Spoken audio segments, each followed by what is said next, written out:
আসসালামু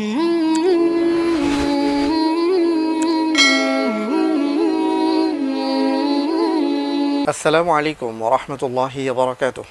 আলহামদুলিল্লাহ রাব্বিল আলামিন ওয়াসসালাতু ওয়াসসালামু আলা সাইয়্যিদিল আমবিয়া ওয়াল মুরসালিন ওয়া আলা আলিহি ওয়া সাহবিহি আজমাইন, আম্মা বা'দ। আমাদের মাঝে উপস্থিত হয়েছেন বিশিষ্ট ইসলামী চিন্তাবিদ, শিক্ষাবিদ এবং গবেষক মুহতারাম ডক্টর আব্দুল্লাহ জাহাঙ্গীর। আসসালামু আলাইকুম ওয়া রাহমাতুল্লাহি ওয়া বারাকাতুহু। ভালো আছেন? জি আলহামদুলিল্লাহ, আপনি কেমন আছেন? আলহামদুলিল্লাহ, আল্লাহ আলহামদুলিল্লাহ। মুহতারাম, তাহলে নিচ্ছি বিসমিল্লাহ বলে। বিসমিল্লাহির রহমানির রহিম। আসসালামু আলাইকুম। হ্যালো, আসসালামু আলাইকুম। ওয়ালাইকুম আসসালাম। আসসালামু আলাইকুম রহমতুল্লাহ। জি ওয়ালাইকুম আসসালাম ওয়া রাহমাতুল্লাহি ওয়া বারাকাতুহু। আপনাদের দুই তো অনেক আন্তরিক ক্লাস, আপনারা অনেক সুন্দর প্রোগ্রাম করেন ভাই। জি, আপনাকে অনেক ধন্যবাদ প্রশ্ন করার জন্য। জি বলুন। দুবাই থেকে বলতেছি। আমি একটা জিনিস জানতে চাচ্ছি আপনাদের কাছ থেকে। জি এই যে আমি একটা দোকান নিচ্ছি একজনের থেকে 25,000 টাকা করে প্রতি মাসে টাকা দেওয়ার জন্য। আচ্ছা, আমি ওনাকে 75,000 টাকা প্রতি মাসে দিছি। আচ্ছা আচ্ছা। আবার আজকে 5-6 বছর ওনাকে দিয়ে আসছে এই টাকাটা। হ্যাঁ এর মধ্যে আমি দোকান থেকে কিছু টাকা প্রফিট করে আমি 500 আমার জন্য রাখছি প্রাইভেট। কিন্তু এই টাকাটা কি আমার হারাম হবে না হালাল হবে? জি, অনেক ধন্যবাদ ভাইয়া। আমরা জানবো ইনশাআল্লাহ তাআলা মোহতারামের কাছ থেকে। এখনই যে মোহতারাম, আপনি শুনলেন আমাদের ভাই যে কথাটি বলেছেন যে তিনি দুবাই থেকে প্রশ্নটি করেছেন এবং সেখানে তিনি ব্যবসা করছেন, একটি দোকান আছে তার, এবং পাশাপাশি তিনি প্রথমে 25,000-এর কথা বলছেন, আবার পরবর্তীতে 75,000 বললেন। তো এই টাকাটা তিনি তাকে প্রতি মাসে দিচ্ছেন, পাশাপাশি তিনিও কিছু লাভ রেখে দিচ্ছেন। তো এটা তার জন্য হারাম হবে কিনা? আলহামদুলিল্লাহ ওয়াসসালাতু ওয়াসসালামু আলা রাসূলিল্লাহ ওয়া আলিহি ওয়া আসহাবিহি আজমাইন ওয়া বাদ। ভাই প্রশ্ন করেছেন, আমরা যতটুকু বুঝেছি আপনি দোকানটা নিয়েছেন মালিকের থেকে লিজ, অথবা আপনি তার ব্যবসা করছেন কর্মচারী হিসেবে, এটা প্রথমে বুঝতে হবে। যদি আপনি লিজ হিসেবে নিয়ে থাকেন যে আপনি যা লাভ হবে, লাভ লস আপনার, আপনি প্রতি বছর দোকানের ভাড়া দেবেন এত, সেক্ষেত্রে আপনি যে পরিমাণ টাকা তার সাথে চুক্তিবদ্ধ সেই পরিমাণ টাকা তাকে দেবেন, বাকি লাভ আপনার, লস আপনার। আচ্ছা। আর যদি এমন হয় যে আপনি দোকান করেন মালিকের, আপনাকে বেতন দেওয়া হয়, যা লাভ হয় সব তাকে দিতে হবে, কম হোক বেশি হোক, সেক্ষেত্রে লাভ আপনাকে পুরো দিতে হবে, তার থেকে কিছু আপনি রাখতে পারেন না। তৃতীয় হতে পারে যে আপনি একটা বেতনও নেবেন, আবার কিছু কমিশনও নেবেন তার কাছে, যে আপনি বেতনে কাজ করবেন, লাভ তাকে দেবেন যে আমি তোমাকে যা লাভ হয় দেবো, তবে লাভের উপরে এত % বোনাস অতিরিক্ত আমার কর্মের জন্য, এটাও আপনি করতে পারেন। আচ্ছা, তবে এই বিষয়গুলো মনে হয় যার কাছ থেকে তিনি নিয়েছেন এই বিষয়টা আগে ক্লিয়ার করতে হবে। জি, আপনাকে দুটো বিষয়, প্রথমত আপনি যার কাছ থেকে দোকান নিয়ে ব্যবসা করছেন তার সাথে স্বচ্ছ হন, আর বিষয়টা আরো পরিষ্কার করে আমাদেরকে জানালে হয়তো আমরা আরো একটু পরিষ্কারভাবে জানতে পারব ইনশাআল্লাহ তাআলা। মোহতারাম, আরো একজন দর্শকের অপেক্ষা। আসসালামু আলাইকুম ওয়া রাহমাতুল্লাহ। আসসালামু আলাইকুম। জি ওয়ালাইকুম আসসালাম ওয়া রাহমাতুল্লাহ। সাইফুল ভাই, আপনাকে অনেকদিন পরে দেখলাম আজকে। জি আলহামদুলিল্লাহ, ভালো আছেন?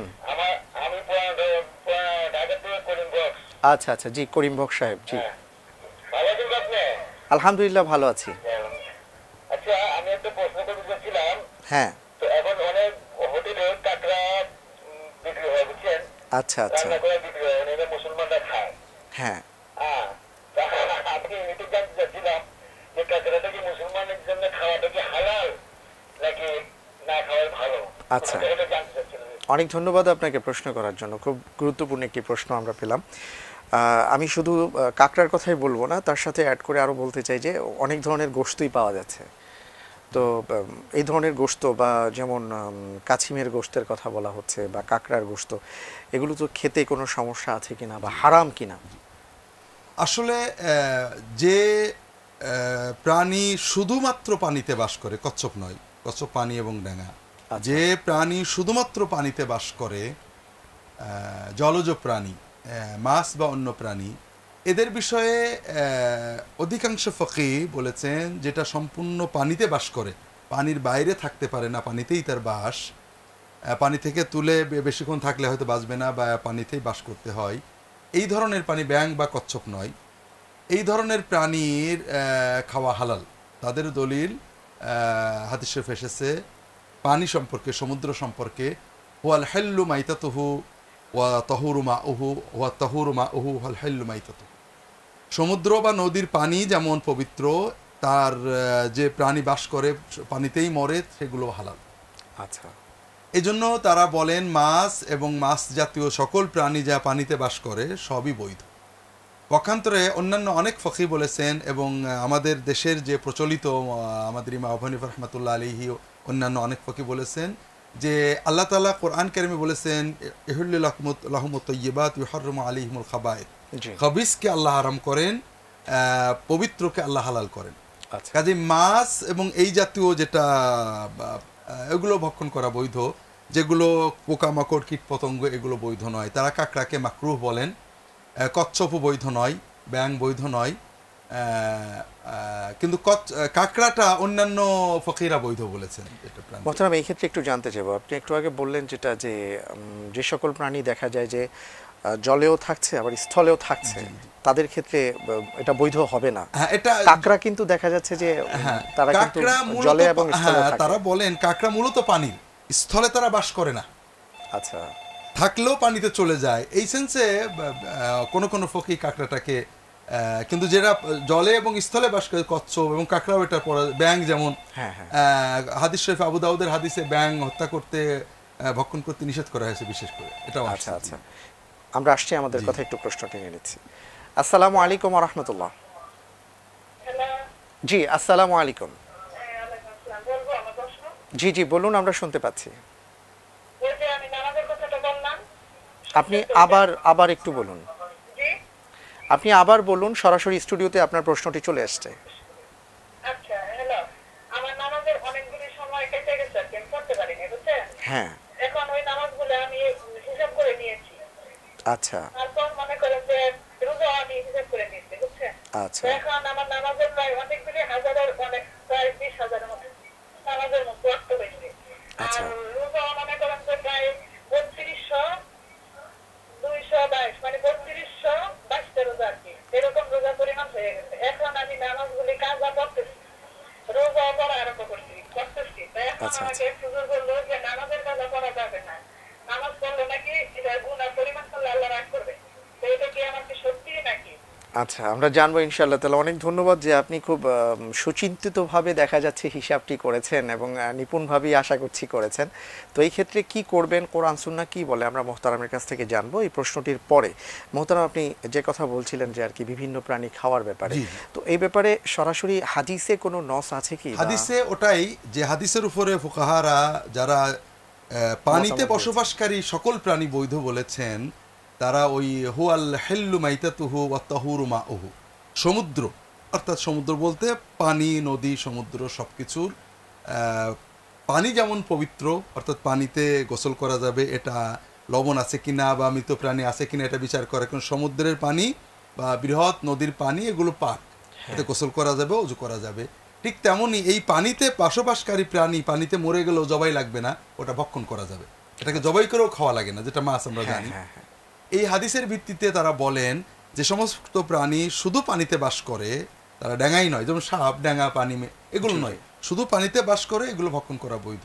বাকিগুলো যারা পানি এবং ড্যাঙা এগুলো হারাম, আর কি উভচর প্রাণীর উভচর ক্ষেত্রে প্রাণী হারাম বলছেন। আচ্ছা আর অন্যান্য ফকিরা বলছেন যে জলজ প্রাণী বৈধ, তবে যেটা প্রাণী যেটা খাবিস নয়, কীট পতঙ্গ নয়, দেখলে ঘৃণা লাগে এরকম নয়, সেগুলো। আচ্ছা আর কাঁকড়া বা এই জাতীয় এরা তো কীট পতঙ্গ, কাজে এগুলো বৈধ নয়। জি। সর্বাবস্থায় আমরা যেহেতু বাংলাদেশের মুসলমান, সংখ্যাগরিষ্ঠ মুসলমান, আমরা কাঁকড়াকে অবৈধ জেনে থাকি এবং এটার প্রতি আমাদের ঘৃণা রয়েছে আর আর কি এটাকে একটা অপছন্দের ব্যাপার পছন্দ, মনে হয়। এবং এটা মাকরুহ হওয়াটাই বাঞ্ছনীয়, এটা আমরা পালন করা উচিত। অনেক ধন্যবাদ মোহতারাম। এবার আপনার কাছে যে প্রশ্নের উত্তরটি জানতে চাচ্ছিলাম, একটু আগে আমাদের একজন বোন জিজ্ঞেস করেছিলেন যে প্রায় তার 20,000 ওয়াক্ত নামাজ কাজা আছে এবং 3222টি রোজা কাজা আছে, তো এই ক্ষেত্রে তার কি করণীয় আমরা জানবো প্রশ্নটি নেওয়ার পরে। আসসালামু আলাইকুম ওয়া রাহমাতুল্লাহি ওয়া বারাকাতুহু। হ্যালো, আসসালামু আলাইকুম। জি ওয়ালাইকুম আসসালাম, টেলিভিশনের সাউন্ডটি কমিয়ে দিন। হ্যালো, টেলিভিশনের সাউন্ডটি কমিয়ে দিন দয়া করে, এবার প্রশ্নটি করুন। আচ্ছা, হ্যালো, আসসালামু আলাইকুম। ওয়ালাইকুম আসসালাম ওয়া রাহমাতুল্লাহ। হ্যালো, আমরা শুনতে পাচ্ছি আপনার কথা। আমার প্রশ্ন ভাইয়া, আমাদের এখানে একটা তালিমের মহিলা ছিল আপা, সে বললো বিশেষ তোমার কি শয়তানের আলাপনা। আর দ্বিতীয় প্রশ্ন, এটা এটা মানে ইসলামিক দৃষ্টিতে কি বলে? আচ্ছা আচ্ছা শয়তানের আলাপনা নাকি বিশ্ব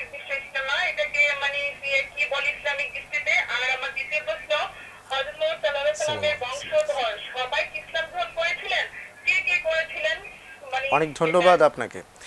আমরা জানবো ইনশাআল্লাহ তাআলা। তার আগে মোহতারাম তার আগে আমাদের মনে নামাজ প্রশ্ন- এবং রোজা। জি জি, আপনি রোজাগুলো অবশ্যই কাজা করবেন, এ ব্যাপারে কোনো বিকল্প নেই। যদি আপনি অসুস্থ হয়ে পড়েন, অক্ষম হন, সেক্ষেত্রে ফিদিয়া দিতে হবে। আচ্ছা সালাতের আসলে বিষয়টা জটিল। কোনো মুমেনা দীর্ঘদিন সালাত পড়েনি এরকম ঘটনা কখনো রাসূলুল্লাহ সাল্লাল্লাহু আলাইহি ওয়াসাল্লামের যুগে ছিল না। সালাতকে আল্লাহ এত সহজ করেছেন যে যে যতটুকু পারবে হাজিরা দিলে সালাত আদায় হয়। আর সাহাবায়ে কেরাম থেকে বিভিন্ন হাদিস এসেছে, তারা বলতেন, মুসনাদ আহমদে আসছে অন্যান্য গ্রন্থে, যে আমরা রাসূল পাক রাসূলুল্লাহ সাল্লাল্লাহু আলাইহি ওয়াসাল্লাম সাহাবায়ে কেরাম কোনো গুনাহকে কুফরি মনে করতেন না। মানুষ মুসলমান পাপ করতে পারে, কিন্তু নামাজ কাজা করাকে তারা কুফরি মনে করতেন, যে নামাজ পড়ে না সে মুসলমান নয়। এবং সরাসরি তো আমরা হাদিসে তার হ্যাঁ, বক্তব্য এই জন্য সাহাবীদের যুগেও নামাজ পড়ে না এমন মুসলমান কল্পনা করা যেত না। যে নামাজ পড়তো না সে তওবা করে মুসলমান হয়ে নামাজ ধরতো। আমাদের সমাজে বিষয়টা ভিন্ন। অনেকে মুসলমান কালেমা পড়ি, নামাজের গুরুত্ব না জানার কারণে আমরা নামাজ পড়তে পারি না, জি বিভিন্ন কারণে। এদের জন্য বিষয়টা কি হবে? কোরআন কারিমে, হাদিস শরীফে অল্প কাজা, আপনি অসুস্থতার কারণে, হঠাৎ কারণে, কঠিন ব্যস্ততায় 4-5-6 ওয়াক্ত কাজা করেছেন, এটা অবশ্যই কাজা করতে হবে। কিন্তু অবহেলায় 10 বছর সালাত কাজা করা হয়েছে, পড়েননি, এগুলো কাজা করা লাগবে। হাদিস শরীফ এরকম নেই, কোরআনে এরকম নেই। এক্ষেত্রে ফুকাহারা কিছু মতভেদ করেছেন, তবে সবচেয়ে বড় সুন্দর উত্তম হবে আপনি গভীরে তওবা করবেন, কারণ আপনি অত্যন্ত কঠিন পাপ করেছেন। আর বেশি বেশি নফল সালাত আদায় করবেন, আল্লাহ তাআলার কাছে তওবা করবেন, তাহাজ্জুদ পড়বেন। আর ভবিষ্যতের জন্য কোনো সালাত কাজা না হয় এই জন্য চেষ্টা করবেন। অল্প কাজা হলে আমরা বলতাম আপনি কাজা করে নেন, 5-6 ওয়াক্তের কথা হ্যাঁ, আপনি বললেন। 5-6 ওয়াক্ত। এই জন্য এত দীর্ঘ সালাত কাজা করা এটা মানে প্রায় অসম্ভব ব্যাপার, এটা হিসাব রাখাও কঠিন। আর এটা এমন একটা পাপ যার জন্য গভীর তওবা করাটাই হলো সবচেয়ে বড় জিনিস। আচ্ছা। আপনি বেশি নফল সালাত তাহাজ্জুদ আদায় করবেন, রোজার কাজা করবেন, আল্লাহ তাআলা কবুল করে নেন। আমিন। অনেক ধন্যবাদ মোহতারাম আপনাকে। ধন্যবাদ জানাচ্ছি প্রিয় দর্শক আপনাদেরকেও অনেক সুন্দর সুন্দর প্রশ্ন করার জন্য। মোহতারাম আপনার কাছে এবার আমরা যে বিষয় জানতে চাই, আমাদের একজন বোন প্রশ্ন করেছিলেন যে তাদের সেখানে তালিমের জন্য একজন তাদের আপা এসছেন এবং তিনি বলেছেন যে ইস্তিমার মধ্যে শয়তানের শয়তানের আনাগোনা। আনাগোনা। জি, এই প্রসঙ্গে আমরা শুনবো আপনার কাছ থেকে, তার আগে প্রশ্নটি নিয়ে নিচ্ছি। আসসালামু আলাইকুম। ওয়ালাইকুম সালাম। জি আমি খাদিজা রহমান বলছি। আচ্ছা আচ্ছা, জি বলুন বোন। আমার বয়স 22 বছর। আমি এতদিন কোরআন শরীফ পড়তে পারিনি তো। হ্যাঁ তো কিছুদিন হয়েছে আমি ছেলে একটা মানে তাকে কোরআন শরীফ পড়তেছি। 12 পারা পড়া হয়েছে। এখন আমি বাসায় এটা কথা বলতে পারবো না, আমার অনেক খারাপ লাগে। ছেলে হুজুর তো আমার আচ্ছা সামনে বসে বসে পড়তে। আচ্ছা, বুঝতে পেরেছি আর কি। এই ক্ষেত্রে তার কি করণীয় বা এ ব্যাপারে একটা কিছু মনে হয় তিনি জিজ্ঞেস করেছেন। তার আগে মোহতারাম আপনার কাছে আমরা জানতে চাচ্ছিলাম যে বিশ্ব ইস্তেমায় শয়তানের আনাগোনা। হ্যাঁ জি, আসলে শয়তানের আনাগোনা তো ভালো জায়গাতে বেশি হতেই পারে, কারণ মানুষদেরকে বিভ্রান্ত করতে, বিশেষ করে যেখানে মানুষ ভালো হওয়ার জন্য যায়, শয়তান সেখানে বেশি করে সাঙ্গভঙ্গ নিয়ে যায় যেন ভালো না হতে পারে। এই সেন্সে যদি বলে থাকেন সেটা অন্য কথা। তো মনে হচ্ছে উনি বলতে চেয়েছেন যে বিশ্ব ইস্তেমাটা ভালো না, ওখানে খারাপ লোকেরা যায়। তা আসলে এই ধরনের চেতনা আমাদের না থাকা উচিত। প্রতিটি বিষয়কে আমরা তথ্যভিত্তিক, বিশ্ব ইস্তেমায় যদি কোনো কিছু ভুল থাকে আমরা বলবো বিশ্ব ইস্তেমায় এই কথাটা বলা হয়েছে, এই কথাটা বা এই কর্মটা অন্যায় হয়েছে। সাধারণভাবে আমরা এই রূপ নেগেটিভ চিন্তা করা, নেতিবাচক মনোভাব পোষণ করা, অথবা কারোর প্রতি আমি বিরূপ ধারণা রাখি, অথবা বিশ্ব ইস্তেমায় অনেক মানুষ আছে তারা নামাজ পড়ে না অথবা পড়তো না, তাদের মতামত আমার পছন্দ না, তারা যেহেতু বিশ্ব ইস্তেমায় গিয়েছে কাজটা ভালো না, এগুলো সবই খারাপ চিন্তা। বিশ্ব ইস্তেমায় দ্বীনি দাওয়াতের জন্য একটা ভালো বরকতময় প্রচেষ্টা। সেখানে লক্ষ লক্ষ মানুষ যান, অধিকাংশই যান দিন জানতে, দিন বুঝতে, দিনের দাওয়াত দিতে অথবা গ্রহণ করতে। এগুলো সবই দিনের অত্যন্ত গুরুত্বপূর্ণ ইবাদত। অনেক খারাপ মানুষ যান, অনেকে হয়তো নিজের পাপ রেখেই কিছুটা পুণ্যের অনুভূতি নিতে যান। এজন্য তো দায়ীরা মানে মূলত যারা দাওয়াত দিচ্ছেন তারা দায়ী নন।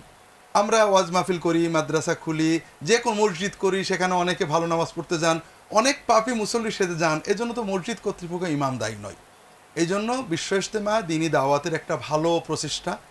এর মাধ্যমে মানুষ কল্যাণ পাচ্ছে। অনেক খারাপ মানুষ আছে, কোনো সমালোচনা করলে আমরা সুনির্ধারিত তথ্যভিত্তিক সমালোচনা করব, এটা গ্রহণযোগ্য। মুসলমানদের দ্বীনি কাজের এই ধরনের ঢালাও নেগেটিভ চিন্তা, এটা ভালো নয়। আল্লাহ তাআলা আমাদের হেফাজত করুন। আমিন আমিন। আর আমাদের বোনের আরও একটি প্রশ্ন ছিল যে রাসূল সাল্লাল্লাহু আলাইহি ওয়াসাল্লামের পরিবারের সবাই ইসলাম গ্রহণ করেছিলেন কিনা বা কারা কারা করেছেন, এই প্রসঙ্গে আমরা শুনবো ইনশাআল্লাহ তাআলা। তার আগে এই প্রশ্নটি নিয়ে নিচ্ছি। আসসালামু আলাইকুম ওয়া রাহমাতুল্লাহি ওয়া বারাকাতুহু। ওয়ালাইকুম আসসালাম। জি আমি আবুল আমাদের বলছিলাম রাজবাড়ি থেকে। জি ভাইয়া বলুন। আমার প্রশ্ন হচ্ছে, হ্যাঁ আমি একটা প্রতিষ্ঠানে চাকরি করি আর কি, এক প্রতিষ্ঠানে নিয়োগ পাইছি। তো সেই প্রতিষ্ঠান থেকে আমাদেরকে আরেকটা প্রতিষ্ঠানে স্থানান্তর করা হয়েছে, যে প্রতিষ্ঠান থেকে আমার প্রতিষ্ঠান সার্ভিস বিল নেয় আর কি। আচ্ছা আচ্ছা তো সে প্রতিষ্ঠানটা সুদে, আচ্ছা সে প্রতিষ্ঠানে আমার চাকরি করাটা বৈধ হবে? আচ্ছা, অনেক ধন্যবাদ, আমরা জানবো ইনশাআল্লাহ তাআলা। মোহতারাম জি, জি। রাসূলুল্লাহ সাল্লাল্লাহু আলাইহি ওয়াসাল্লামের বংশ বলতে আমরা কাদের বলতে, তার আওলাদ যদি হয় সবাই মুসলমান ছিলেন। আচ্ছা যারা ইসলাম পেয়েছেন, রাসূলুল্লাহ সাল্লাল্লাহু কিছু সন্তান ইসলাম নবুয়তের আগে ইন্তেকাল করেন শিশু বয়সে। আর যদি বংশ বলতে তার চাচা, চাচাতো ভাই ইত্যাদি বোঝায়, তার কোনো কোনো চাচা মুসলমান হননি, যেমন আবু লাহাব, আবু তালেব, তারা মুসলমান হননি। অন্য কেউ কেউ মুসলমান হয়েছেন, যেমন আব্বাস মুসলমান হয়েছেন। চাচাতো ভাইদের মক্কা বিজয়ের পরে যারা বেঁচে ছিলেন সবাই মুসলমান হয়ে গিয়েছেন, আচ্ছা, আর কেউ বাকি ছিলেন না আর। জি জি আলহামদুলিল্লাহ। মোহতারাম, আপনার কাছে এবার আমরা জানতে চাচ্ছি, সৌদি আরব থেকে আমাদের একজন ভাই, যদিও তিনি এখন কুমিল্লায় অবস্থান করছেন, শাহ আলম ভাই, সৌদি প্রবাসী। তো তিনি আমাদের কাছে প্রশ্নটি রেখেছিলেন যে তিনি সৌদি আরবে দেখেছেন বা তারাও এই আমলটি করেন। আসরের সময় দেখা গেল অজু করার পরে পায়ে মোজা পরলেন এবং মাগরিব এশাতে যখন অজু করছেন তখন মোজার উপরে মাসেহ বা স্পর্শ করে দিচ্ছেন। এটা সুন্নাহ মোতাবেক হচ্ছে কিনা, শরিয়া মোতাবেক হচ্ছে কিনা? মোজা দু প্রকারের, একটা হলো চামড়ার মোজা, এটাকে আরবিতে খুফ বলা হয়। আর একটা হলো চামড়া ছাড়া অন্যান্য কাপড়, লাইলন, উলের মোজা, এটাকে আরবিতে জাওরাব বলা হয়, বর্তমানে আরবে শুররাব বলা হয়। চামড়ার মোজার উপরে মোসে করার বিষয়ে মুসলিম উম্মার ইজমা রয়েছে, অনেক মুতাওয়াতের হাদিস রয়েছে, 15-20টা হাদিসে রাসূল সাল্লাল্লাহু আলাইহি ওয়াসাল্লাম বলেছেন। সাল্লাল্লাহু আলাইহি এটার মূল নীতি হলো, আপনি যদি অজু অবস্থায় মোজা পরেন, তাহলে পরবর্তী বাড়িতে থাকলে 12 ঘন্টা 24 ঘন্টা, আর সফরে থাকলে 3 দিন 3 রাত 72 ঘন্টা, আপনি অজু করলে হাত মুখ সবই ধোবেন, মোজার উপরে উপরের দিকে মুছে করেন, মুছে নেবেন একবার করে, হাত ভিজা আঙুলটা পানি নিয়ে ভিজা আঙুল মুছে নেবেন। জি এ ব্যাপারে কারোর কোনো মতভেদ নেই, যদিও আমাদের দেশে মোজার উপর মোছে প্রচলিত নয়। আর দ্বিতীয় প্রকারের মোজা, যেটা কাপড়ের, চামড়া নয়, এ ব্যাপারে রাসূলুল্লাহ সাল্লাল্লাহু আলাইহি ওয়াসাল্লাম নিজে কাপড়ের মোজার উপর মোসে করেছেন, কোনো সহিহ রিওয়ায়াত নেই। তবে অনেক সাহাবী চামড়ার মোজার ছাড়াও কাপড়ের মোজায় মোসে করেছেন, অনেক সহিহ হাদিস আছে। ফকিহগণ কিছুটা মতভেদ করেছেন, অধিকাংশ ফকিহ চামড়ার মোজার মতো কাপড়ের মোজার উপরে মোসে করা বৈধ বলেছেন। কোন কোন ফকিহ, যেমন ইমাম আবু হানিফা রাহমাতুল্লাহ আলাইহি, তিনি বলেছেন কাপড়ের মোজা যদি মোটা হয়, মোটা হয়, অনেকটা চামড়ার মোজার মতো হয়, হাঁটাচলা করা যায়, তাহলেই শুধু সেই কাপড়ের মোজার উপরে মোসে করা যাবে, নইলে করা যাবে না। পাতলা হলে করা যাবে পাতলা না। হলে করা যাবে না। এজন্য আমরা চামড়ার মোজা পরলে অবশ্যই মোসে করতে পারবো, এটা আল্লাহ তাআলা অনুমতি, রাসূলুল্লাহ সাল্লাল্লাহু আলাইহি ওয়াসাল্লাম অনুমতি দিয়েছেন, শরীয়ত সিদ্ধ বৈধ। আর কাপড়ের মোজা হলে আমরা একটু মোটা মজবুত মোজা পরলে মোসে করতে পারবো, সমস্যা নেই। পাতলা মোজার ব্যাপারে ফকিহদের কিছু মতভেদ আছে, আর মতভেদ অ্যাভয়েড করে মতভেদ মুক্ত আমল করতে পারাই সবচেয়ে উত্তম। সবচেয়ে উত্তম। ধন্যবাদ মোহতারাম, আর ধন্যবাদ জানাচ্ছি ভাইয়া আপনাকেও প্রশ্ন করার জন্য। সুন্দর। এবার আপনার কাছে জানতে চাইবো, আমাদের একজন বোন খাদিজা রহমান, বয়স হলো 22 বছর। তিনি বললেন যে আগে কোরআনে কারিম তিনি পড়তে পারতেন না, তো এখন শিখতে হচ্ছে এবং শিখছেন একটি ছেলের কাছে। তো এই পুরুষের কাছে শেখার কারণে তাদের কি অবস্থাটা হবে, অস্বস্তি লাগে, এই প্রসঙ্গে আমরা জানবো এই প্রশ্নটি নেওয়ার পরে। জি মোহতারাম, কেটে গেছে, জি আপনি বলুন। জি আলহামদুলিল্লাহ, কোরআন শেখার আপনার আগ্রহ অত্যন্ত বরকতময়। তবে আমাদের বুঝতে হবে, কোরআনের শিক্ষা গ্রহণ করা আমাদের জন্য ফরজ। কোরআন নির্দেশে তাওহীদ, কোরআন নির্দেশ সালাত, কোরআন নির্দেশে সৎ জীবন, দুর্নীতিমুক্ত জীবন, বান্দার হক, আল্লাহর হক। তবে কোরআন তেলাওয়াত করা, সালাত আদায়ের পরিমাণ তেলাওয়াত সহি শেখাটাও আমাদের অত্যন্ত জরুরি। তবে কোরআন পুরোপুরি তেলাওয়াত করা মূলত নফল ইবাদত। এটা না করলে গুনাহ হবে না, করলে ব্যাপক সওয়াব এবং এর অর্থ বোঝা, এটাও আমাদের জন্য অত্যন্ত গুরুত্বপূর্ণ ইবাদত। তবে অধিকাংশ ক্ষেত্রে নফল পর্যায়ের। আচ্ছা, পর্দাটা আল্লাহ ফরজ করেছেন। কাজে কোরআন তেলাওয়াত শেখার জন্য যদি আপনি কোনো পুরুষ উস্তাদ গ্রহণ করেন, তাহলে সেক্ষেত্রে বুঝতে হবে পর্দা ফরজ। পর্দার দুটো দিক, অর্থাৎ পুরুষের সাথে কোনো মেয়ে একত্রে এক ঘরে থাকা, পর্দা, আপনি বোরকা পরে আছেন তা সত্ত্বেও একটা পুরুষের সাথে একাকী এক ঘরে অবস্থান, এটা হারাম। সেখানে অন্য কোনো নারী পুরুষ থাকলে হবে। দ্বিতীয়ত মুখ খুলে বা নারী পুরুষের সামনাসামনি বেপর্দা বসা, এটাও হারাম। কাজে আমাদের চেষ্টা করতে হবে মহিলা শিক্ষিকা অথবা একাধিক মহিলা একজন পুরুষ শিক্ষকের সামনে পর্দা সহ শেখা যেতে পারে, পর্দার আড়ালে শেখা যেতে পারে। এই জন্য আমরা কোরআন শেখা, সহি সালাত আদায় করার মতো শেখা, যেটুক ফরজ আদায় হয় এগুলো শিখবো। এর অতিরিক্ত শেখা এবং এটুক শিখতেও পর্দার ফরজটা লঙ্ঘন না করি, এদিকে লক্ষ্য রাখতে হবে। আল্লাহ তাআলা তৌফিক। আমিন। মহতারাম, এরপরে আমরা জানতে চাইব আপনার কাছে, আবুল কালাম আজাদ ভাই প্রশ্ন করেছেন যে তিনি একটি প্রতিষ্ঠানে ছিলেন এবং সেই প্রতিষ্ঠান থেকে তাকে অন্য আরেকটি প্রতিষ্ঠানে স্থানান্তর করা হয়েছে, তাদেরই একই প্রতিষ্ঠানের আওতাভুক্ত, সেবার মানে সার্ভিস মূল্যের বিনিময়ে, সার্ভিস মূল্যের বিনিময়ে, এবং সেই প্রতিষ্ঠানটি দেখা যাচ্ছে সুদী প্রতিষ্ঠান, দ্বিতীয় প্রতিষ্ঠান। জি জি, এই ক্ষেত্রে তার কি করণীয় বা কি করবেন আমরা জানবো। এই প্রশ্নটি নিয়ে নিচ্ছি তারপরে। আসসালামু আলাইকুম। হ্যালো, আসসালামু আলাইকুম। জি, ওয়ালাইকুম আসসালাম ওয়া রাহমাতুল্লাহ। আমার প্রশ্ন হচ্ছে, আমার বারবার উঠে ভেঙে যায়, জি, আমি কি করতে পারি? আর আমি একটা টিভি চ্যানেলে শুনতে পেরেছি, মানে বারবার উজু ভেঙে গেলে প্রতি ওয়াক্তের জন্য নতুন করে উজু করে নামাজ পড়ার জন্য। আচ্ছা তারপর থেকে আমি সেভাবে নামাজ পড়ি, কিন্তু তারপর আমার একটা সন্দেহ হয়, মনে হয় নামাজ হবে না বা কোনো স্বাভাবিক কমতি হবে, আচ্ছা আচ্ছা এটা আর কি। আর আমি বুখারী শরীফে পড়েছি যে মানে যতক্ষণ শব্দ না হয় আর যতক্ষণ গন্ধ পাওয়া না যায় ততক্ষণ পর্যন্ত উজু ভাঙবে না, এটা একটু বুঝিয়ে বলবে। ধন্যবাদ আপনাকে, আমরা জানবো ইনশাআল্লাহ তাআলা। জি মহতারাম, আবুল কালাম আজাদ ভাইয়ের প্রশ্ন। আপনি যে কোম্পানিতে চাকরি করেন, তারা যদি এমন প্রতিষ্ঠানে পাঠায় যারা সেখানে আপনাকে সুদ লিখতে হয় বা সুদের সাক্ষ্য দিতে হয় বা মানে সুদের সঙ্গে জড়িত হতে হয়, তাহলে আপনার ওই কর্ম বৈধ নয়। আপনার মূল চাকরি বৈধ, আপনি আপনার প্রতিষ্ঠানকে বলবেন আপনাকে এমন প্রতিষ্ঠানের দিক যেখানে আপনাকে হারাম কোনো কাজে শরিক হতে হয় না।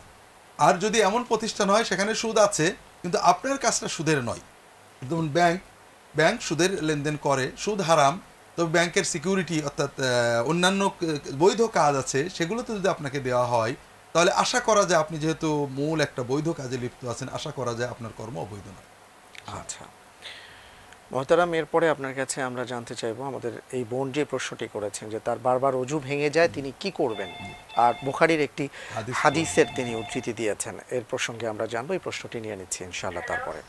আসসালামু আলাইকুম ওয়া রাহমাতুল্লাহ। হ্যালো, আসসালামু আলাইকুম। জি, ওয়ালাইকুম আসসালাম। ফজরের নামাজ তাহাজ্জুদ আর বেতে যদি বাদ থাকে, হ্যাঁ ফজরের নামাজের আগে সময় শেষ হওয়ার পরে যদি মানে তাহাজ্জুদের সময় শেষ হওয়ার পরে ঘুম থেকে উঠে হ্যাঁ তাহাজ্জুদ পড়ে বেতের পরে তারপরে ফজরের নামাজ পড়া যাবে? ফজরের নামাজ শুরু হয়ে গেলে পরে আযানের আগে আচ্ছা পড়া আচ্ছা। যাবে? আর একটা প্রশ্ন হলো, আমার আব্বা ইন্তেকাল করেছেন, ওনার ইন্না লিল্লাহি ওয়া ইন্না একটা ইলাইহি জমি রাজিউন। ছিল, তো সেটা বিক্রি করার পরে ভাইরা বললো যে এটা মায়ের চিকিৎসার জন্য রেখে দেওয়ার জন্য। আচ্ছা আচ্ছা তারপর ওইটা মানে কোন ভাই দিতে রাজি হয়েছে, কেউ কেউ হয়নি আর কি। আচ্ছা। এখন যারা না হয়েছে তাদেরটা কি তারা পাবে নাকি পাবে না? আর আরেকটা হলো যে ওই সম্পত্তি অনেক ধন্যবাদ আপনাকে। আমরা আগেই বলেছিলাম যে আমরা একটির বেশি প্রশ্ন করব না, তারপরও আমরা চেষ্টা করেছি। আপনার আরও একটি প্রশ্ন আমরা নিয়েছি, ইনশাআল্লাহ তাআলা এর উত্তর আজকে জেনে নিই, পরবর্তীতে আপনি আরও প্রশ্ন করবেন। মহতারাম, জি এবার আমরা আপনার কাছে জানতে চাচ্ছিলাম, অজু ভেঙে যায় যে বারবার। অজু ভেঙে যায়, প্রথমত বুখারী শরীফের যে হাদিস, এটার অর্থ হলো যে ওয়াসওয়াসার পিছনে না ছুটি, যেটা আপনি নিজেই বলেছেন মনে সন্দেহ হয় সালাত বুঝি হলো না। আমি যদি সবার ভিতরে শয়তান একটা ওয়াসওয়াসা দেয়, অজু বোধহয় হলো না, আরেকবার ধুই, অথবা আমার হয়তো বায়ু চড়ে গেছে, অথবা অজুটা ভেঙে গেছে, আবার অজু করে আসি। আসলে দিন সহজ, আমরা সুনিশ্চিত না হয়ে আমরা সন্দেহের পিছনে দৌড়াবো না, মনটাকে উন্মুক্ত রাখবো। আমরা এমন করতে পারবো না যে আল্লাহ আমি এই ইবাদত করলাম, কোনো ত্রুটি নেই, তুমি কবুল করতে বাধ্য, এইরকম অবস্থায় না যাই। আমরা সাধ্যমতো করেছি, আল্লাহ তুমি দয়া করে কবুল করো। এই জন্য আমরা যদি বায়ু নির্গত হওয়ার ব্যাপারে নিশ্চিত হই, অর্থাৎ আমি সুনিশ্চিত অনুভব করেছি নির্গত হয়েছে, শব্দ শুনেছি বা গন্ধ হয়েছে, তাহলে অজু ভাঙবে, এটা বলা হয়েছে হাদিস শরীফে। আর আপনার ক্ষেত্রে আপনার অজু যদি বারবার নষ্ট হয়, আপনি একবার অজু করে সালাত আদায় করবেন। এই যদি এমন হয় যে ওই সালাতের ভিতরেও অজু ভেঙে যায়, আপনার কোনো অসুবিধা নেই, আপনার সালাতের পূর্ণ সওয়াব পাবেন। আমাদের বুঝতে হবে সওয়াব কিন্তু আপনার কত বড় বেশি করেছেন এটার উপরে না, আপনি সাধ্যমতো কতটুকু করেছেন। অর্থাৎ আপনি অনেক সূরা জানেন, আপনি বড় বড় সূরাতে সালাত আদায় করেছেন, সওয়াব পাবেন। আপনি কোনো সূরা জানেন না, আপনি শুধু আল্লাহু আকবার পড়ে সালাত আদায় করেছেন, আপনিও সেই একই সওয়াব পাবেন। সুবহানাল্লাহ। কারণ আপনার সাধ্যমতো আল্লাহর ইবাদত করবেন, আপনি আরো ভালো করার চেষ্টা করবেন। ফাত্তাকুল্লাহ মাস্তাতা'তুম। মাস্তাতা'তুম, না। জি মোহতারাম, এবার আপনার কাছে আমরা জানতে চাচ্ছি যে আমাদের বোন জিজ্ঞেস করেছিলেন যে কোনো কারণে যদি তাহাজ্জুদ এবং বেতেরের নামাজ তার পড়া না হয় এবং দেখা গেল যে ফজরের ওয়াক্ত হয়ে গেছে, তখন তিনি কি তাহাজ্জুদ বেতের পড়ে তারপরে ফজর পড়তে পারবেন? তার এই ক্ষেত্রে কি করণীয় আমরা জানবো। প্রশ্নটি নিয়ে নিচ্ছি তারপর। আসসালামু আলাইকুম। জি ওয়ালাইকুম আসসালাম ওয়া রাহমাতুল্লাহ। জি আমার এক বোন মারা গেছেন। আচ্ছা আচ্ছা স্বামী মারা গেছে। আচ্ছা আচ্ছা এখন সবাই আত্মীয় স্বজন বলতেছে তাকে ওই সোনা গয়না খুলে ফেলাইতে এবং সাদা কাপড় পরতে। এইটা কি শরীয়ত মতো ঠিক আছে কিনা? আচ্ছা জি, আমরা দোয়া করি আপনার বোনের স্বামীর জন্য এবং আমরা সমবেদনা জানাই আপনার বোনের উপর, আল্লাহ তাআলা তার উপর রহম করুন, আমিন। জি মোহতারাম, এবার যে বিষয়ে জানতে চেয়েছিলাম তাহাজ্জুদের সালাত এবং বেতেরের ব্যাপারে। তাহাজ্জুদের নিয়তে, বেতের যদি পড়ার নিয়তে থাকি, হঠাৎ ফজরের আজান হয়ে গিয়েছে বা ওয়াক্ত হয়ে গিয়েছে, তাহলে আমরা বিতিরটা পড়ে নেব। তাহাজ্জুদ আমরা বেলা ওঠার পরে পড়ব।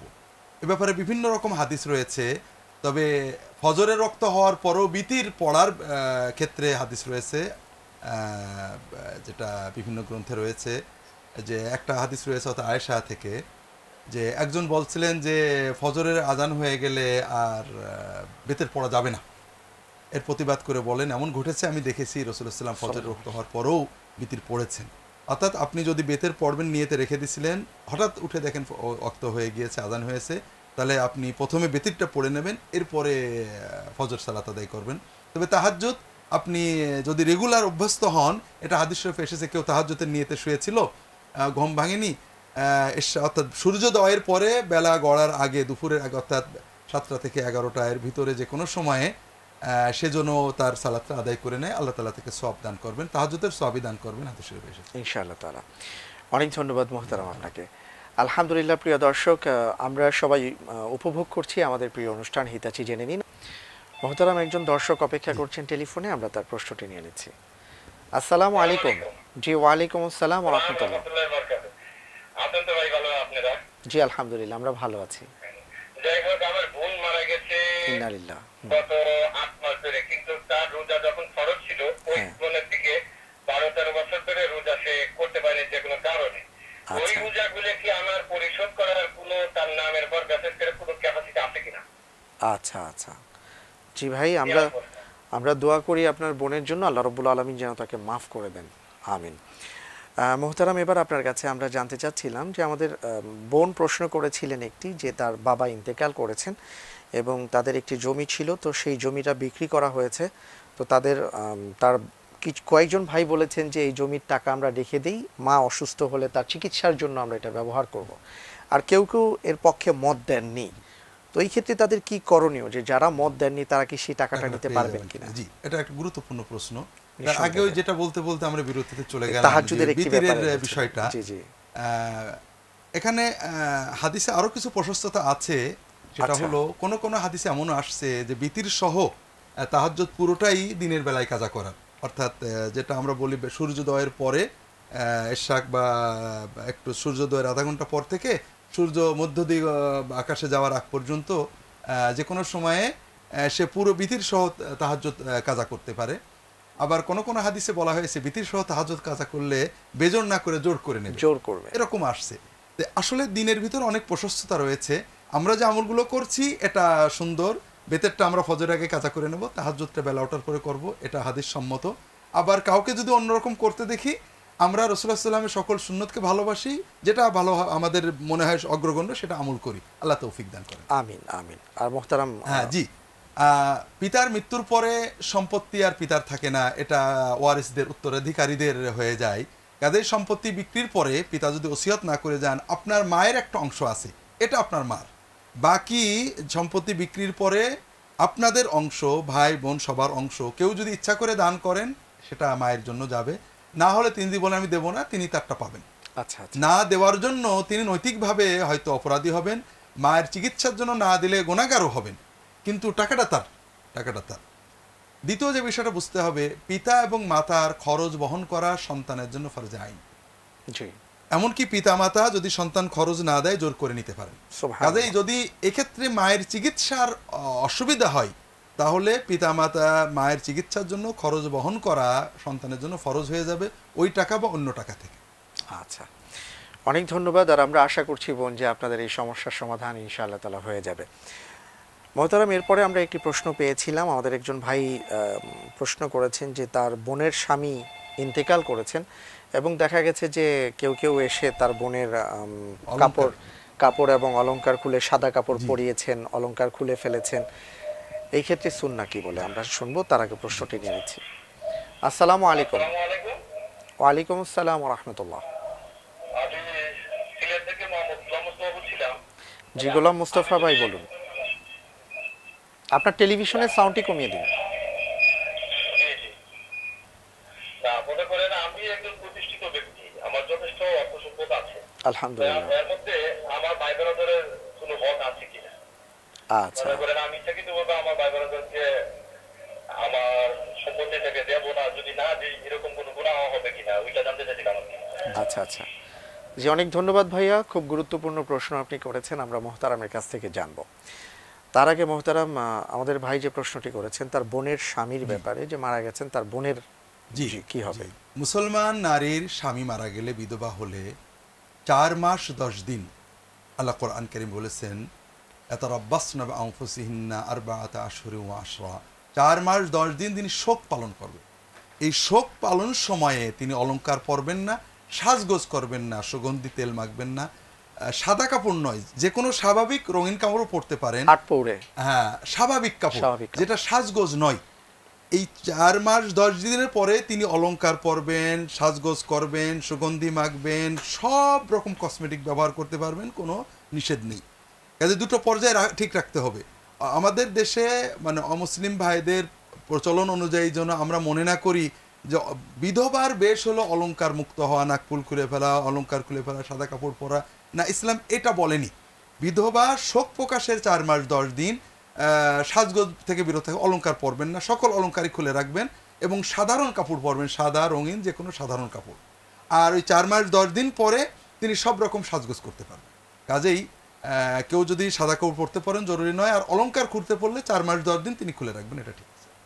তবে এই ক্ষেত্রে আমরা দেখেছি মোহতারাম যে বিষয়টা অনেকটা আনুষ্ঠানিকভাবে করা হয়, জি জি, এটা উচিত কিনা? না, এটা উচিত নয়। আর এটা ওই বললাম তো, আমাদের দেশের অমুসলিম ট্রেডিশন থেকে আমরা এটা নিয়েছি, বিষয়গুলো এটা ঠিক নয়, এটা আমাদের বর্জন করা উচিত। জি ধন্যবাদ। আসসালামু আলাইকুম ওয়া রাহমাতুল্লাহ। ওয়ালাইকুম আসসালাম ওয়া রাহমাতুল্লাহ। আসসালামু আলাইকুম। জি ওয়ালাইকুম আসসালাম ওয়া রাহমাতুল্লাহি ওয়া বারাকাতুহু। আমি কাতার থেকে বলতেছি, মোহাম্মদ আবু বকর সিদ্দিক। জি কাতার থেকে। জি ভাইয়া, ভালো আছেন? জি ভালো আছি আলহামদুলিল্লাহ, আপনারা কেমন আছেন? আলহামদুলিল্লাহ রাব্বিল আলামিন। জি ভাইয়া বলুন, এবার আপনার প্রশ্নটি কি? আমার প্রশ্ন আছে হুজুর, এই যে কাতার থেকে একটা আমার দোস্তর টেলিফোনে বিয়ে করছে, আচ্ছা ওই বিয়েটা বা কিভাবে কি এরকম সই হবে, ইসলামিক দিক থেকে জায়েজ হবে কিনা ওইটা জানার জন্য একটু ফোন করলাম। আমি জি মা বাবা যেমন নাকি মা বাবা মেয়ে দেখছে, হ্যাঁ, আর এখান থেকে ছেলে ফটো পাঠাইছে, মেয়ের ফটো এখান থেকে এখানে পাঠাইছে, ওইরকম। আচ্ছা আচ্ছা, জি আমরা জানবো ইনশাআল্লাহ তাআলা। মোহতারাম, আপনার কাছে এবার আমাদের জিজ্ঞাসা হলো, আমাদের আরো একজন ভাই প্রশ্ন করেছিলেন যে তার বোন ইন্তেকাল করেছেন এবং কোনো কারণবশতই তার বোন প্রায় 12 বছরের কথা বললেন যে তিনি রোজা রাখতে পারেননি। তো এই ক্ষেত্রে কোনো দায় দায়িত্ব তাদের আছে কিনা, যে তার পক্ষে কোনো কাফফারা বা ফিদিয়া কিছু একটা আদায় করা যায় কিনা, কি বলে ইসলাম? জি জি, অবশ্যই। ইসলাম বলে যে আপনারা তার যারা আত্মীয় রয়েছেন, উত্তরাধিকারী রয়েছেন, তারা অবশ্যই তার রোজাগুলোর জন্য ফিদিয়া দিয়ে দেবেন। প্রতিটি রোজার জন্য একটা করে ফিতরা পরিমাণ, অথবা একজন মিসকিনকে 2 বেলা খাওয়াবেন। এইভাবে তার রোজাগুলো গণনা করে প্রতিটি রোজার জন্য একজন মিসকিনকে 2 বেলা খাওয়ানো, অথবা অন্তত একটা ফিতরা পরিমাণ খাদ্য বা অর্থ দান করলে তার রোজার কাফফারা বা ফিদিয়া আদায় হয়ে যাবে। আপনারা এটা করবেন ইনশাআল্লাহ তাআলা। গোলাম মুস্তফা ভাই সিলেট থেকে প্রশ্ন করেছেন যে আলহামদুলিল্লাহ আল্লাহ তাআলা তাকে প্রাচুর্য দিয়েছেন। এখন প্রশ্ন হলো যে এই ক্ষেত্রে তার ভাইদের ক্ষেত্রে তার কোনো দায় দায়িত্ব আছে কিনা, বা তিনি তার ভাইদের জন্য কিছু করবেন কিনা, তাকে সম্পদশালী করেছেন যেহেতু তার সম্পদ দিতে হবে কিনা, না দিলে সমস্যা আছে কিনা? সমস্যা আছে জি ভাই, প্রথমেই আমি আপনাকে বলি আল্লাহ রসুল সাল্লাল্লাহু আলাইহি ওয়াসাল্লাম বলছেন, মান আরাদা ইউনসা ফি আজালিহি ওয়া ইউবারাকাল্লাহু ফি রিজকিহি ফালিয়াসিল রাহিমা। সহিহ বুখারী সহ অন্যান্য সকল গ্রন্থে রয়েছে, যদি কেউ চায় যে আল্লাহ তার আয়ু বাড়িয়ে দেন এবং তার রিজিকে বরকত দেন, তাহলে তার একমাত্র করণীয় সেজন্য পিতামাতা মাধ্যমে যে আত্মীয় স্বজন ভাই বোন বা যত দূরে যায় এদের সুসম্পর্ক রাখে, এদের সহযোগিতা করে সাধ্যমতো। পিতামাতা এবং ভাই বোনদের সহযোগিতা, তাদের সেবা, এটা আপনার সর্বোচ্চ নেকামল এবং এর মাধ্যমে আল্লাহ আপনার আয়ু বাড়াবেন, বরকত দেবেন ইনশাআল্লাহ তাআলা। দ্বিতীয় যেটা হলো যে ভাই বোনের পাশে না দাঁড়িয়ে আপনি যদি অন্য দান করেন, আমরা সবাই জানি আল্লাহ যাদের প্রাচুর্য দিয়েছে অনেকেই দান করেন, তারা বলেন আমাদের ভাই বোন অত দিনদার নয়, কিন্তু মাদ্রাসায় এতিমখানায় ওরা তো অনেক দিনদার। ভাইরা, এমনকি ওলামায়ে কেরাম বলেছেন, কোন কোন সাহাবীদের কল রয়েছে যে ভাই বোন আত্মীয় স্বজন যদি নেওয়ার মতো হয়, তাদেরকে না দিয়ে অন্য জায়গায় দিলে আল্লাহ কবুল করবেন না। আর তাদেরকে তো আপনি দেবেন শুধু দিনদারির জন্য নয়, দিনদারদের অবশ্যই দেবেন, পাশাপাশি আত্মীয়তার যে হক সেটা আপনাকে আদায় করতে হবে। জি, আপনি যদি তাদের বিপদ আপদে সহযোগিতা করেন, তাদের পাশে দাঁড়ান, ন্যূনতম অধিকার আদায় করেন, তাদের বিয়ে শাদী দাওয়াতে যান, আপনার অনুষ্ঠানে তাদের দাওয়াত দেন, অসুখ বিসুখে দেখতে যান, এর বেশি না দেন, তাহলে আপনাকে দায়বদ্ধ হতে হবে না আল্লাহর কাছে। তবে যত বেশি দেবেন সব তত বেশি হবে, বরকত এবং আয়ুতে বৃদ্ধি আল্লাহ তত বাড়িয়ে দেবেন। এটা হাদিসের শিক্ষা।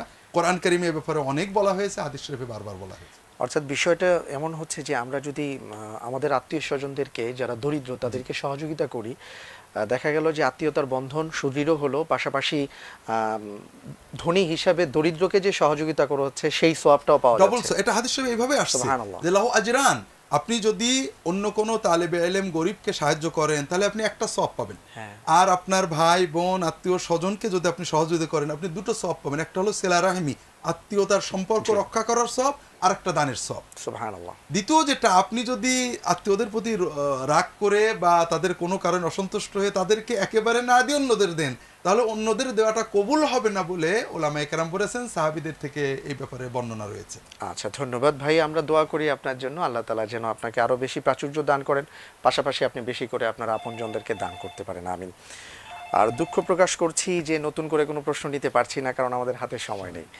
মোহতারাম, সবশেষে আপনার কাছে জানতে চাচ্ছি, কাতার থেকে আবু বকর সিদ্দিক ভাই প্রশ্ন করেছেন যে তার বন্ধুর বিয়ে হয়েছে টেলিফোনের মাধ্যমে, এটা বৈধ কিনা? আসলে বিবাহের জন্য ইসলামের যে মূল শর্ত সেটা হলো ইজাব কবুল সাক্ষীর সামনে হতে হয়। টেলিফোনে বিবাহে যে সাক্ষী কবুল বলতে শোনে সে কিন্তু ইজাবকারীকে দেখে না, অর্থাৎ ছেলে কবুল বলে ফোনে শোনে, লোকটা কে দেখতে পাচ্ছি না। আবার যারা পাত্রের মুখের উচ্চারণটা দেখছে সে পাত্রীর মুখের উচ্চারণ দেখতে পাচ্ছে না। এই জন্য প্রায় সকল আলেমই বলছেন যে এইভাবে বিবাহ বৈধ নয়। বিবাহের সাক্ষী সাক্ষ্য দেবে যে আমি ইজাবও দেখেছি কবুলও দেখেছি, সে একজন দেখছে এটা একজন দেখছে ওটা। এই জন্য এক্ষেত্রে শরীয়তসম্মত পদ্ধতি হলো যে পাত্র পাত্রী পছন্দের পরে পাত্র তার পিতাকে বা তার ভাইকে ওয়াকালত দেবে, অথরাইজেশন দেবে। যেমন মেয়ে তার বাপকে উকিল বানায় ইজাব কবুলের জন্য, ছেলেও তার বাপ বা ভাইকে উকিল বানাবে যে আমি সাক্ষীর সামনে, দুজন তিনজন সাক্ষীর সামনে তার পিতাকে ওকালত দেবে যে আমি আমার আব্বাকে ওকালত দিলাম অমুক মেয়েকে আমার পক্ষ থেকে বিবাহ করার জন্য। ওই মেয়ের উকিল এবং ছেলের উকিল বিবাহ ইজাব কবুলের বন্ধন ঠিক করে দেবেন, তাহলে বিবাহটা শরীয়তসম্মত 16 আনা বৈধ হবে, এটা উত্তম হবে। আলহামদুলিল্লাহ, অনেক ধন্যবাদ মোহতারাম। অনেক গুরুত্বপূর্ণ প্রশ্নের উত্তর আমরা আজকে জেনে নিয়েছি, যে প্রশ্নগুলো আমাদের সম্মানিত দর্শকরা করেছেন টেলিফোনের মাধ্যমে। আপনি কষ্ট করে সময় দিয়েছেন, প্রশ্নের উত্তর দিয়েছেন, আপনার জন্য প্রাণ খুলে দোয়া করি। জাযাকাল্লাহু খাইরান। বারাকাল্লাহু ফিকুম, আল্লাহ সবাইকে কবুল করেন। আমিন। প্রিয় দর্শক, আপনাদেরকে অসংখ্য মোবারকবাদ সুন্দর সুন্দর প্রশ্ন করার জন্য। আমরা সবাই জানতে চাই, বুঝতে চাই, জেনে বুঝে আল্লাহ সুবহানাহু ওয়া তাআলার ইবাদত করতে চাই। আল্লাহ তাআলা আমাদের সবাইকে কবুল করুন, আমিন।